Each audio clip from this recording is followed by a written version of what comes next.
एक बहुत बड़ा अधिकारी था, उसने अपनी लड़की का विवाह किया अपनी रिटायरमेंट से 6 महीने पहले।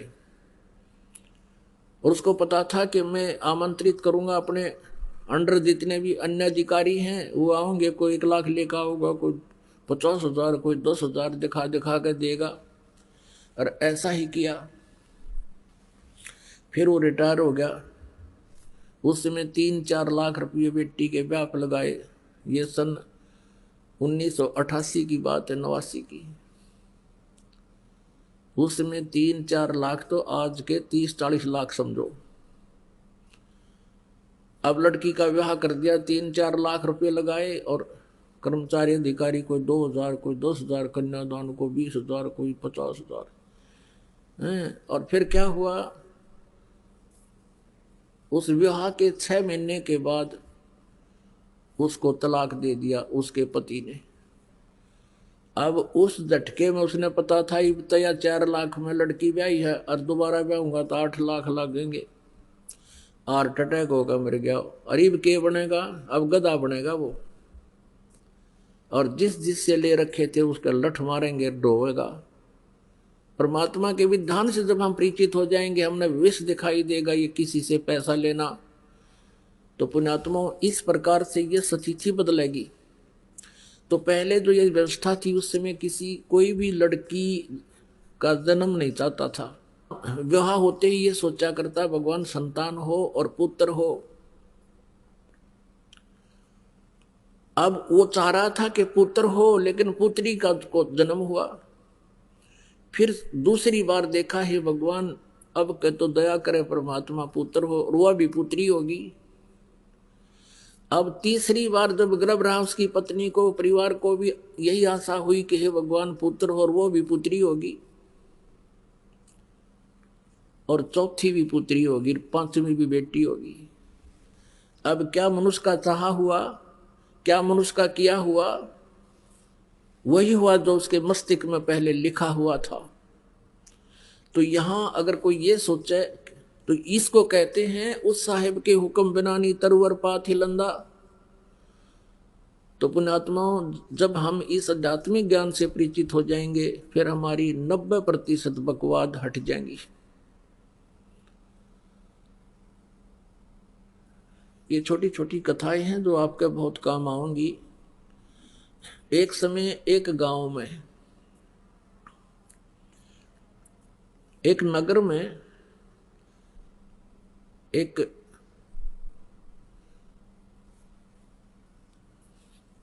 सेठ रहता था, और उसने अपने गुरुजी से जो ज्ञान प्राप्त किया था उससे ये पता लग गया था कि भाई अब ये व्यवसायिक जो लोग होते हैं ये इन्हें देखा करें कि अभी कहाँ मुझे लाभ होगा, इन मोक्ष से कोई लेना देना नहीं होता। तो उसने ये पता पूछ लिया अपने गुरुजी से जब सत्संग कर रहे थे। फिर बाद में पूछा कि गुरुजी, यूं कहते हैं कि जैसे इस जन्म में किसी ने किसी से पैसा ले लिया और वो नहीं दे सका, तो अगले जन्म में वो 1,000 गुना करके वापस देना पड़ेगा। कहा बेटा ऐसा ही होता है। तो उस लाला जी ने क्या कराया, अपना बोर्ड लगा दिया दुकान के आगे कि भी कर्ज ले जाओ, जिसने कर्जा चाहिए, किसी ने लोन चाहिए ले सकता है, लेकिन अगले जन्म में लूंगा, इस जन्म में लूं कोई ना। अब ये जो पैसे के पुजारी होते हैं ये इसे इतनी गिरजन की वृत्ति बताते हैं। एक लाला जी मर गया, यम के दूत पकड़ के ले गए। तो उससे पूछने लगे, भाई तेरे को पहले स्वर्ग में भेजा या नरक में, क्योंकि तेरे इतने पुण्य इतने पाप। नो बोला दोनों के बीच में बिठा दे, नो उनके भी आओगे गा कर, नरक वाले भी आओगे, दोनों के बीच में बिठा दो मैंने। यानी वहां भी अपने बिजनेस पॉइंट व्यू से ही सोचा उसने। तो इसी दृष्टिकोण से उस लाला जी ने अपने गेट पर ये बोर्ड लगा रखा था कि अभी इस जन्म जो कोई लोन लेगा तो अगले जन्म में लूंगा उससे। दो ठग थे, उन्होंने वो बोर्ड पढ़ लिया। वो चले थे चोरी चारी करने, उन्होंने बोर्ड पढ़ लिया। दोनों बतलाए रही साहब मूर्ख। हमने तो पहली बार देखा, मेंटल तो नहीं है। अब उससे बात करी, भाई लाला जी हमने 200 रुपये कर्ज दे दे। बोला ले ले भाई। वो पक्का करे थे। वो कहने लगे भाई देखा हम तो जल्दी देवांगे, व्यवहार के पक्के आदमी हैं। वो कहने लगा ना भाई मैं तो अगले जन्म में लूंगा। अब उन्होंने फिर पक्का कर करना भाई हम तो 6 महीने के भीतर तेरे वापस दे देंगे ब्याज रुपया। वो बोला ये ब्याज लूंगा और अगले जन्म में लूंगा, ना तो जाओ तुम। तो उन्होंने सोचा अच्छा भाई ले अगले जन्म में ले। उन तो ठगना था ही वो। उन दोनों ने अपने 200 रुपये या जैसा भी 100 या 500 लिए और दरे गठड़ी में चल पड़े। आगे वो चलते जा रहे थे। एक गांव के बाहर एक तेली का घर था। पहले तेली होते थे, कोल्लू चला करते थे बैल से, और उसमें सरसों पीड़ा करते थे और तेल बनाते थे। उस तेली के आंगन में कोल्लू लग रहा था। एक बैल तो चल रहा था, कोल्लू चला रहा था। एक वहां खड़ा था, पेड़ से बांध रखा था। तेली किसी कामवश गांव में गया हुआ था। वो दोनों वहां रुक गए, जलपान कर ले, पानी पी लेते हैं। उन्होंने पानी पिया तो दोनों बैल बतलावे थे, आपस में बातें कर रहे थे। अब जो बैल उसने उसके 500 400 100 200 जिसे रुपये मांगे और उसने दे दिए। वो दोनों जने अपनी पोटली कड़क के बांध गए।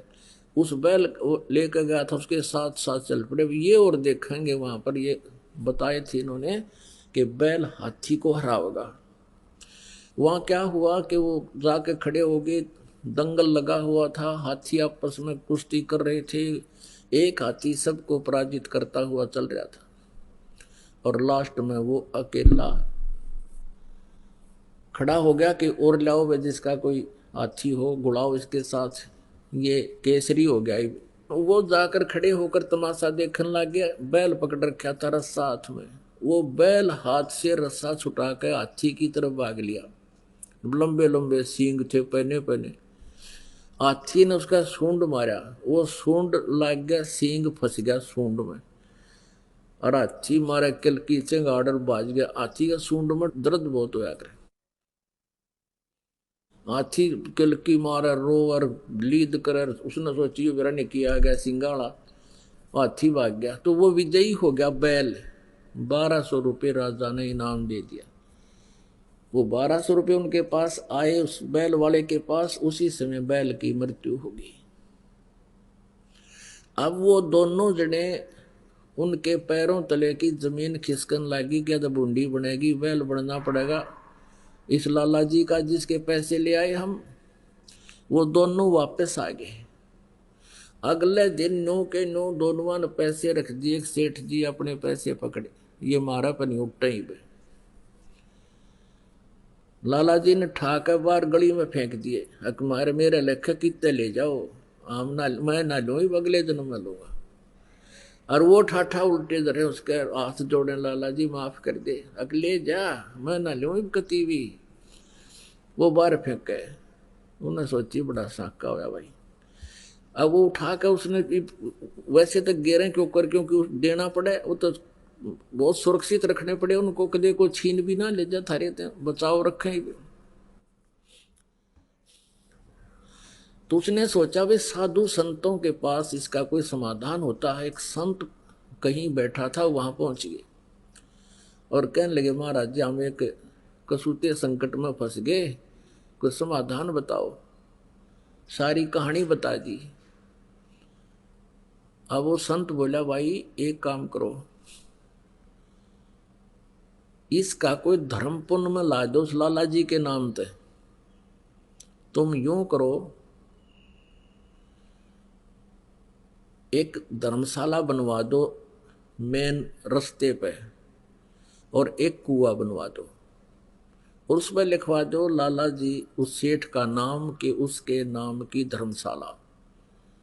और तुम यूं करियो, उसमें किसी को रुकने मत देना और ना उस कुएं में पानी किसी को पीने देना। बोला जी फिर क्या होगा? फिर तुम बताओगे क्या होगा, और जो मैं कहूं इतना कर दो। अब वो ने सोचा भी महात्मा ने जो कहा है तो बात फिर ये जाना आगे क्या होगा। उन्होंने एक मेन रास्ते पर जो स्टेशन से उतरकर गांव को आता था, स्टेशन से उतर करके जो यात्री आते थे उस नगर के, स्टेशन 2-3 किलोमीटर की दूरी पर था नगर से, उसके बीच में बनवा दिया। उसके मतलब 2-2.5 किलोमीटर था तो 1.25 किलोमीटर दूरी पर बना दिया।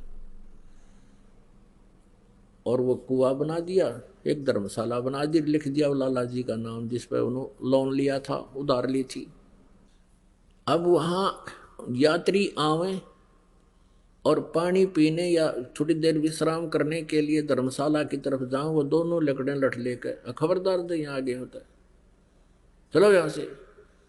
तो वो कहने लगे भाई क्यों, तुमने धर्मशाला बनवा रखी, कुआ बनवा रखा, तो रुकने क्यों नहीं देते, जल क्यों नहीं पीने देते? हकीम लाला जी ने पूछ लो भाई, इसने मना कर रखा है कि यहाँ हम दोनों नौकर छोड़ रखे हैं और कह रखा है ना इसमें किसी को रुकने देना, ना इसमें पानी पीने देना किसी को। इमाम आदमी ने बोले बड़ा मूर्ख आदमी, इतना पैसा ला दिया और फिर किसी को यहाँ टिकने भी नहीं देते आयो, ये कैसा लाला जी हुआ, सब गाड़ी देते जाओ। एक दिन उसका समधी आ गया, उसके लड़की ब्याह रखी थी, और समधी भी आया, उसने देखा पढ़ा अको हो तो अपने ही रिश्तेदार का बनवाया हुआ है, और अच्छी मरोड़ सी में पहुंचा, चला उधर को। वो दोनों लकड़े लठ ले गए, खबरदार जो इधर आया था। वो कहने लगा अरे क्या बात भाई, मैं इसका रिश्तेदार हूं।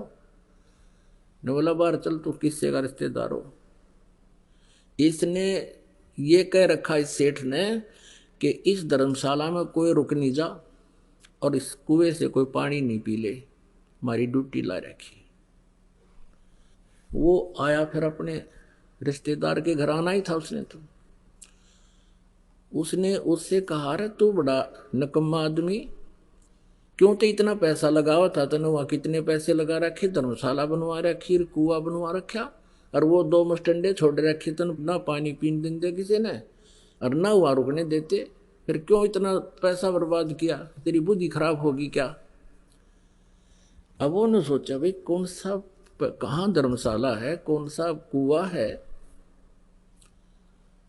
वो काफी देर सोचता रहा, क्या बात है, क्या कह रहे हो आप? कह के मैं झूठ रहा हूं, तेरा नाम लिख रखा और तेरे नाम से धर्मशाला बनवा रखी, कुछ लाला जी ने धर्मशाला बनवा रखी है, उसी ने ये कुआ बनवा रखा है, और वहाँ 2 खड़े हैं, वो लठली है, इन्हों किससे न्याण दे, लाला जी ने कह रखी है।